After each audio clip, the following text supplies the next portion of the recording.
Hoy en este día voy a hablarle acerca de la organización y planificación escolar, ya que es una asignatura que nos aporta para nuestra formación.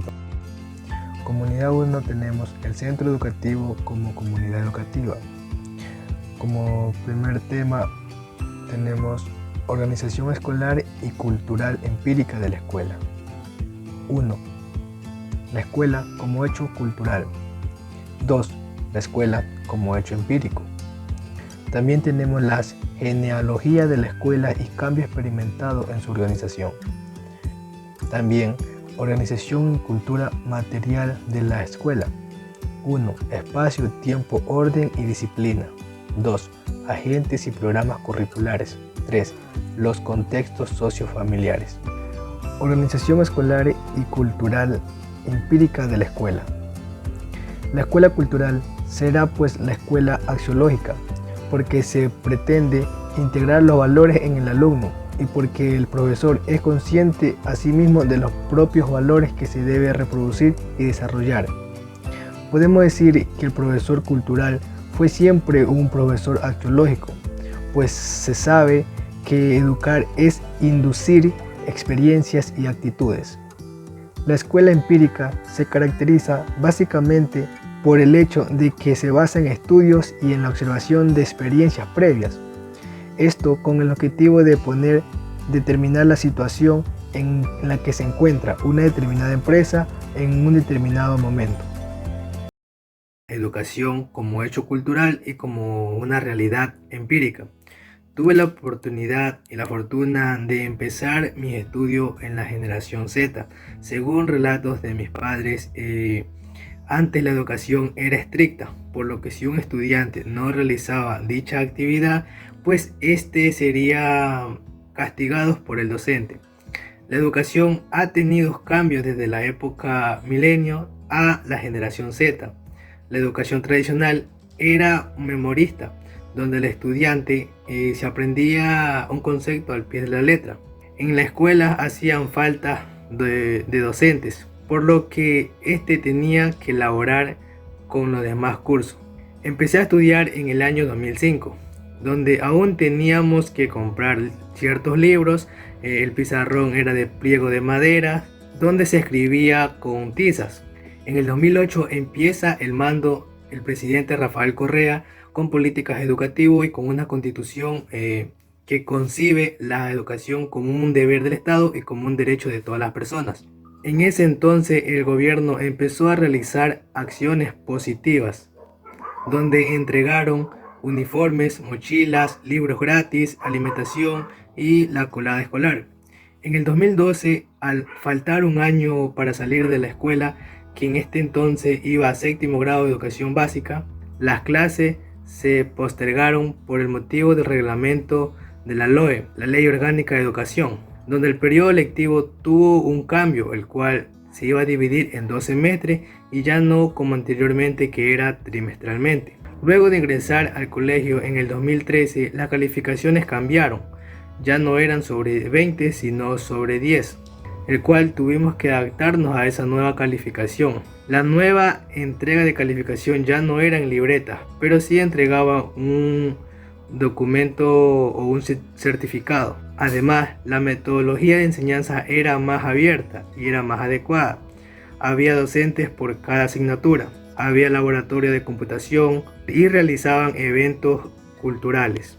En el 2014 se efectuaron los proyectos escolares, el cual consistía en espacios de aprendizaje interactivo que buscaba desarrollar las habilidades cognitivas. En los años posteriores, ya en el bachillerato, se implementó otro proyecto como el Yapana, que consistía en involucrar a los estudiantes a la prevención de todas las formas de violencia mediante la transformación y apropiación de la música como herramienta para posicionar mensajes positivos. Genealogía de la escuela y cambios experimentados en su organización. Se entiende por genealogía al estudio y seguimiento de la ascendencia y descendencia, también conocido como historia. La escuela nace por el bizantino, quienes aprendieron de los romanos la escuela de enseñar y transmitir conocimientos, pero esta a su vez en un lugar cerrado. Luego, en el siglo XVIII, la escuela surge como organización interna, ya que no se veía bien que los niños de distintas edades estuvieran juntos. Por esta razón, se intentó distribuir a los niños dentro de las aulas. Ya en el siglo XIX se dio paso a la escuela universal y gratuita. Y en el siglo XX, en las instituciones educativas entran los psicólogos, pedagogos y sociólogos, dando vida a las ciencias psicopedagógicas, con el propósito de recuperar a los niños desviados debido a los problemas o conflictos sociales y familiares, resaltando que muy pronto esta ciencia se dedicaría a todos los niños. Organización y cultura material de la escuela. Espacios, tiempos, orden y disciplina. El espacio debe ser un elemento más de la actividad docente y por tanto es necesario estructurarlo y organizarlo adecuadamente. Entendemos que el ambiente del centro y del aula constituye un elemento muy valioso para el aprendizaje y por tanto ha de ser un objeto de reflexión y planificación para el maestro y la maestra. Entendiendo desde otra perspectiva, el espacio se convierte en un factor didáctico, puesto que nos ayuda a definir la situación de enseñanza y aprendizaje y nos permite crear un ambiente estimulante para el desarrollo de todas las capacidades de nuestros alumnados, así como favorecer la autonomía y motivación del equipo de profesores. Según Casarrey, en el 2000, propone 3 características a la hora de organizar el espacio. 1. Pensado para los niños. 2. Estimulante, accesible, flexible y funcional. 3. Estético, agradable para los sentidos. Por su parte, Yedo y Cano en 1994 señalan 5 principios para el nuevo ambiente escolar en el aula, que enumeramos a continuación. 1. El aula debe ser un lugar de encuentro entre uno y el otro. 2. Deben sugerir gran cantidad de acciones. 3. Debe estar abierta al mundo que le rodea. 4. Debe ser un espacio acogedor. 5. Nuestra clase tiene que ser un lugar vivo, un lugar distinto con propia personalidad. El tiempo. La planeación de una clase debe proveer el uso y la distribución del tiempo, pues estos 2 factores aportan de gran manera al aprendizaje, sea realmente efectivo. Carroll en 1998 indica: el aprendizaje efectivo depende en última instancia de la manera en el tiempo se organiza, de la proporción de tiempo dedicado a la perseverancia de los estudiantes o de su completo compromiso en el aprendizaje, así como el tiempo de los estudiantes con diferentes actitudes y niveles de motivación requieren para internalizar conceptos y elaborar ideas. A continuación, les voy a compartir algunos elementos fundamentales que debe tener en cuenta al planear una clase en relación con el tiempo. 1. Se debe enfocar una parte del tiempo de cada clase al trabajo práctico por parte del estudiante. Cada clase puede significar un ejercicio de reflexión en torno a la aplicabilidad de los conceptos en cotidianidad. De este modo, los conocimientos se vuelven significativos y enriquecedores para el estudiante. 2. Es imprescindible tener en cuenta el apoyo de cada estudiante, de modo que se pueda desarrollar cada desempeño en la clase atendiendo a los ritmos y estilos de aprendizaje. 3. Dentro del manejo del tiempo es clave estructurar la clase. De esta manera se tendrá en cuenta el inicio, el desarrollo y cierre de la clase, planeando el periodo de duración de cada momento. 4. En cada clase se debe procurar respetar el tiempo asignado a los desempeños diseñados. De este modo se lograrán realizar a cabalidad las actividades programadas. 5. Procurar estimar el tiempo de cada actividad es muy importante, pues de ello depende el número de desempeños que se planeen para cada clase. De este modo no hace falta o sobra demasiado tiempo. 6.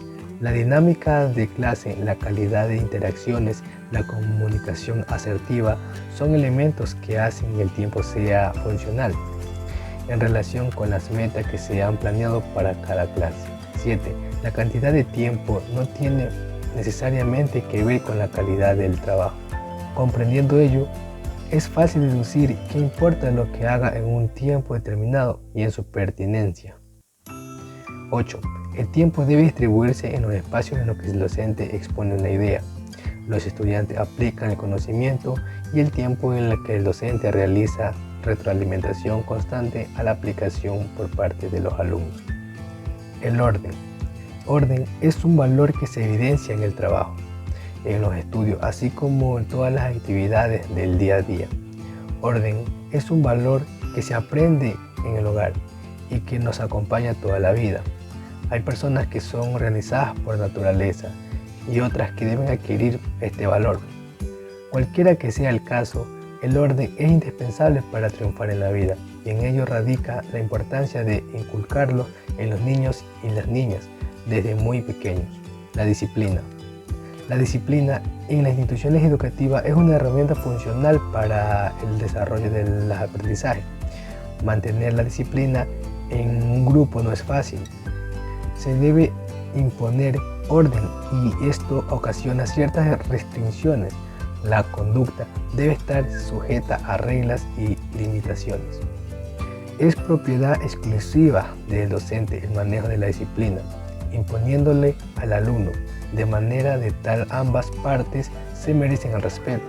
Se entiende por disciplina escolar que los alumnos deben seguir un código de conducta, conocido en general como reglamento escolar.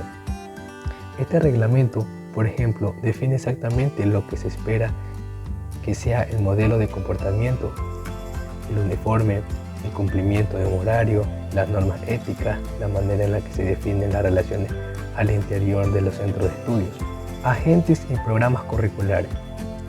La comunidad educativa comprende la integración de los docentes, estudiantes, centros escolares y la comunidad con el fin de realizar un trabajo en equipo que le permita al estudiante una continuidad en el proceso de enseñanza y aprendizaje y el alcance en su competencia para la realización de su vida diaria. La comunidad educativa se llama a toda agrupación de personas cohesionadas por un interés común, que es la educación. El docente es uno de los actores del proceso de enseñanza y aprendizaje, que es especialista en su área, posee valores individuales y sociales funcionales, humanistas, tecnológicas, pedagógicas o técnicas con una actitud positiva, crítica y reflexiva. Es la persona que impone conocimientos enmarcados en una determinada ciencias o arte. El docente tiene la obligación de transmitir sus saberes al alumnos mediante diversos recursos, elementos, técnicas y herramientas de apoyo.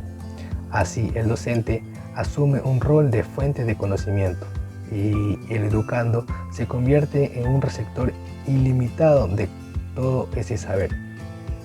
En los últimos tiempos, este proceso es considerado como más dinámico y recíproco. El estudiante es el protagonista y eje central del proceso de enseñanza-aprendizaje.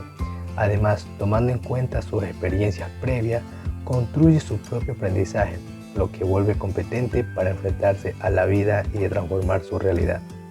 El estudiante es aquel sujeto que tiene como ocupación principal la actividad de estudiar, percibiendo tal actividad desde un ámbito académico.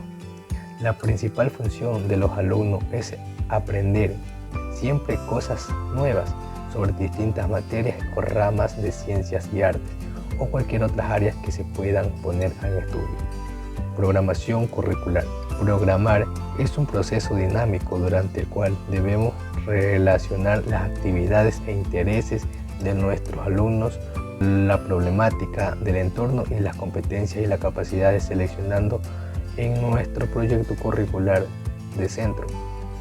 Además, nos exige reflexionar sobre nuestras actitudes, buscar sentido a lo que hacemos y tomar una serie de decisiones para favorecer el logro de aprendizaje en los niños y en las niñas a nuestro grupo. Hay dos formas de programación anual y programación a corto plazo. La programación anual es un producto de un proceso de diversificación en las instituciones educativas. El programa curricular anual Considera la incorporación del logro de aprendizaje, competencias y capacidades y actitudes adicionales. Programación a corto plazo. Es la programación que abarca lapsos cortos de tiempo y en la que se identifica qué unidades van a desarrollar, qué logros de aprendizajes y qué capacidades y actitudes van a trabajar las actividades de aprendizaje que se van a realizar, estableciendo tiempo y recursos necesarios. Los contextos sociofamiliares. Es innegable la importancia que tiene que ver la familia con el niño y la niña, especialmente para el desarrollo social, ya que ésta presenta el primer escenario esencial de la socialización. El sistema familiar provee un espacio psicosocial en el que los niños y las niñas obtienen los elementos distintivos de la cultura y las normas sociales que permiten su integración en la sociedad. Las características psicosociales e institucionales de la familia y las relaciones interpersonales que se establecen entre integrantes de las familias que involucran aspectos de desarrollo, de comunicación, interacción, crecimiento personal, tienen una influencia directa en el desarrollo social de los hijos y las hijas. Debido a la influencia que ejercen estos contextos en el desarrollo del infante, se pretende conocer cuál y cuánta es la relación que existe entre el núcleo familiar y el rendimiento académico del alumno. Por lo tanto, esta investigación se guió a través de los siguientes interrogantes. ¿Qué relación tienen los contextos familiares con el desempeño académico de los alumnos? Es importante dar respuesta a esta pregunta, porque en la actualidad la responsabilidad de desempeño de los estudiantes se lo adjudican a las cuestiones que ofertan las instituciones educativas, los métodos de enseñanza de los profesores, los contenidos, materiales y la forma de evaluar. Sin embargo, es necesario retomar aquellos rubros extraescolares que van encaminados a la parte social de la vida y cada persona, en este caso el contexto familiar. En la unidad número 2 tenemos la construcción de la organización escolar en el campo de conocimiento. Conceptos de organización escolar, origen y evolución. Las organizaciones educativas. Bases teóricas para el análisis de las organizaciones escolares. La metáfora como herramienta para comprender la complejidad de las organizaciones escolares. La organización escolar como área de investigación y de conocimiento. Teorías clásicas de la organización y otros paradigmas. También tenemos los modelos de culturas organizativas de los centros educativos. Y por último, los enfoques políticos de la organización escolar. Conceptos de organización escolar, origen y evolución. Esto engloba un compendio de normativas, procesos administrativos, sistemas de gobiernos y control necesarios para que los colegios lleven a cabo sus funciones educativas y organizativas. La organización escolar es la rama científica de la pedagogía que tiene como objeto propio la búsqueda y estructuración sistemática de conocimientos interrelacionados coherentemente entre sí y obtenidos por métodos idóneos sobre la institución escolar, entendida esta como organización compleja y dinámica con la doble finalidad de explicar la realidad de la escuela en el contexto social en el que se inscribe y proveer dinamismos racionales de predicción en orden al progreso de la misma, estableciendo principios básicos de acciones orientados a la mejora continua de la realidad escolar y procesos educativos que tienen lugar en ella. Aporte la educación. La educación del hombre y en especial del gobernante es el único camino para llegar a conformar una sociedad justa. La educación es el cincel que permite modelar la sociedad ideal en este mundo limitado por el devenir, el cambio y la materia. Para el profesor Lorenzo, en 1996, llega a la conclusión: la organización escolar es la ciencia de la educación que estudia las teorías de las escuelas desde las perspectivas de posibilidades, procesos educativos mediante la disposición de sus elementos. El objeto de la organización escolar: Se refiere a la interrelación de todos los elementos y factores, incluidos de manera especial los humanos, proporcionando normas para armonizar ambientes, locales, instrumentos, materiales y personas con un proceso secuencial y congruentes a fin de que la orientación pedagógica y didáctica sean eficaces, porque estamos hablando de un sistema que, como todos los demás en la dirección, tiene una base objetiva y una concreción subjetiva. Sin los objetivos, los elementos estructurales, el contenido, sus interrelaciones, las decisiones de organización escolares no actúan como sistemas. Si ella misma no se concibe en términos de sistema, su objetivo se reduce y resulta ineficiente. La organización escolar está compuesta principalmente de los elementos anteriores, pero a la hora de llevarlos a la práctica puede hacerse de dos formas muy diferentes, como organización burocrática y organización colaborativa. Organizaciones burocráticas. Estas se basan en trabajo aislados e individual, falta de espacios donde potencien las relaciones personales, separación entre la planificación y administración por parte del equipo directivo de la ejecución que se realizan los profesores. Estructura jerárquica. La tarea y actividades tienen una regulación y unas pautas muy marcadas. Las organizaciones colaborativas parten de las siguientes premisas. Reconocen la autonomía del profesorado y su profesionalidad a la hora de ejercer la docencia dentro de su propia aula. Las decisiones no se toman de forma unilateral, sino que se consensuan entre todos los miembros. Las tareas y las actividades llevadas a cabo parten de un currículo y se realizan de forma cooperativa. La propia estructura es colegiada a través de diferentes órganos y elementos de coordinación que fomentan la participación de todos los docentes, familias y alumnado. Bases teóricas para el análisis de las organizaciones escolares. Principios básicos de la organización escolar. La organización escolar tiene como principios fundamentales una serie de objetivos que persigue y debe cumplir. Estos elementos son la planificación u organización. Incluye el aspectos más organizativos donde se establece el propio funcionamiento del centro, desde los objetivos a cumplir hasta cómo establecer los horarios, repartición de aulas, coordinaciones y alumnos, valores y normas que guíen el proceso de trabajo y educación de la comunidad educativa y centros definiendo sus metas. Una buena relación, comunicación y coordinación entre los propios docentes y también con las familias y el alumnado. Establecer espacios donde todos puedan expresar sus ideas y aportar beneficio al funcionamiento del centro.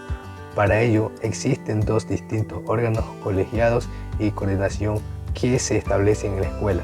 Estructurar las funciones de cada miembro del colegio y sus labores. Distribuir las distintas tareas de coordinación que se debe llevar a cabo entre los profesores que ejercen docencia y el trabajo en el mismo.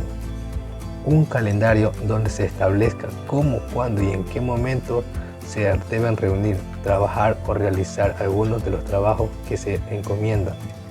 La metáfora como herramienta para comprender la complejidad de las organizaciones escolares. Según Sinsen, en 1997 menciona que las metáforas resultan útiles para comprender a las organizaciones. ¿Por qué? 1. Esclarecen la realidad establecida en la organización. 2. Permite orientar las acciones hacia lo que se considera relevante, soslayando otros aspectos poco relevantes de la organización. Es decir, la metáfora tiene como función selectiva. Y 3. Suministran información detallada sobre la organización expresada en los componentes lingüísticos. La metáfora comienza a abrirse hacia las organizaciones educativas, desplazando el paradigma funcionalista. De este modo, desde que se reconoce la importancia de los símbolos, su análisis en las organizaciones, la metáfora comienza a ser mencionada y considerada como un elemento más de análisis e interpretación. Por ello, debemos decir que la construcción de la metáfora puede ser inclusive una experiencia liberadora para los educadores, al ayudarlos a comprender las circunstancias profesionales en las que se encuentran actualmente y acceder a los pensamientos, ideas, concepciones o teorías implícitas de una manera menos compleja. La organización escolar como área de investigación y conocimiento. En el área de investigación se hace una descripción de los aprendizajes básicos sobre los procesos de la mejora escolar que se han realizado en las últimas décadas y se presenta un marco conceptual de la mejora escolar tal como se entiende, mientras que en el área de conocimiento el aprendizaje organizativo de una institución tiene que ver con las situaciones de aprendizaje individuales, grupal e institucional que ha experimentado a lo largo de su desarrollo como problema práctico y situación de formación e innovación vividas. Teorías clásicas de la organización y otros paradigmas. El objetivo de estas teorías es la división de trabajo para una mayor productividad y eficacia. Una de las teorías clásicas de organización está la fisiológica, quien tuvo cargo Frederick Taylor en el año 1911, donde hizo una publicación de una monografía llamada Los principios de la investigación científica, por lo que se realizaron investigaciones de organización de trabajo. También se trataba de conseguir la productividad de obreros. Él realizó una hipótesis en la que combinaban dos cosas de estudios en las actitudes fisiológicas de las personas y el de los aspectos económicos de la relación que existe entre el individuo y la organización. Además, buscaba la manera más racional de lograr unos objetivos dado a través de las definiciones de la división de trabajo, de la estructura de la autoridad, de la comunicación y la toma de decisiones. Otra teoría fue de la departamentación, quien fue encargado Henry, quien nació en 1841 y murió en 1925. Él propuso la racionalización del trabajo dividiendo las funciones departamentos, es decir, departamentos dirigidos por las personas más idóneas. También creó tres pilares básicos que fueron prever, organizar y dirigir. Esta teoría se trataba de que la organización logre ese correcto funcionamiento cuando hay una sincronización de todos los elementos de área de la empresa. Es decir, que los escritos del apartado anterior no pueden fallar ninguno, ya que si lo hacen, pues estos se ven perjudicadas las demás áreas y la organización no pueden funcionar de manera eficiente. Los modelos de la cultura organizativa de los centros educativos. Edgar Singh en el 2004 define la cultura organizacional como aquel conjunto de ciencia que comparten los miembros de una organización sobre la cual es la mejor forma de hacer las cosas, las cuales definen la versión que la empresa tiene de sí misma y del entorno. El modelo educativo que manejan en la actualidad de las instituciones educativas, en el que se proponen los planes y programas de estudios que son creados por la Secretaría de la Educación Pública. Esta maneja un modelo constructivista de enseñanza-aprendizaje, en la cual el docente se convierte en un facilitador de conocimiento y el alumno pasa a ser el receptor pasivo para convertirse ahora en un actor activo del proceso de enseñanza-aprendizaje dentro de todas las instituciones educativas. Enfoques políticos de la organización escolar. Las políticas condicionan las posibilidades organizativas cuando definen más o menos el conjunto de objetivos en el ámbito social y educativo. Debemos concluir de la organización escolar depende de la política educativa, la que la organización queda reducida al espacio de la institución como una administración educativa y pedagógica, mientras que la política educativa incide en la realidad a través de la legislación escolar, apoyándose en la estructura del Estado. La escuela desde un enfoque político. La institución educativa es un sistema abierto, precisamente por la interrelación con el entorno. La política educativa concretada en el currículum escolar se integra por perfiles necesarios a la sociedad que la diseña y requiere ser contextualizado a los distintos escenarios territoriales donde se materializa. La institución educativa tiene que tomar del entorno intereses y necesidades, proyectar y organizar su labor de manera que los satisfaga. Gracias.